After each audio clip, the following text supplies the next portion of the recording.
मेरे भी बच्चे हैं, कहीं ऐसा ना हो कि वो इस गुनाह की सजा काटे।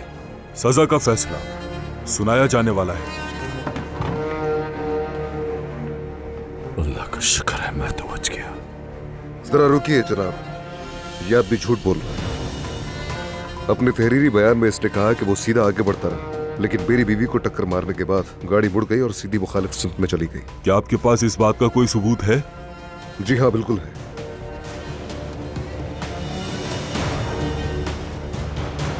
ये क्या कर रहे हो तुम?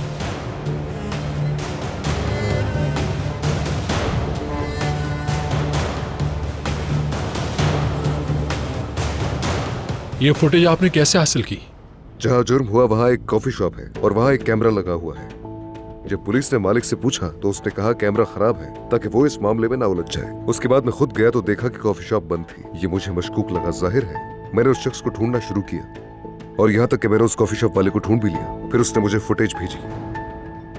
हम वीडियो में ड्राइवर को साफ नहीं देख सकते, लेकिन हादसे का लम्हा हमारे पास मौजूद है। चले ठीक है, लेकिन इसने पुलिस या जिला अटारनी के दफ्तर को क्यों नहीं बताया कि इसके पास इतना अहम सबूत है? इसका मुझे नहीं मालूम। शायद उसे पुलिस से झूठ बोलने पर अफसोस हुआ हो। आप जानते हैं पछतावा बहुत ही भारी बोझ है जो इंसान नहीं उठा सकता।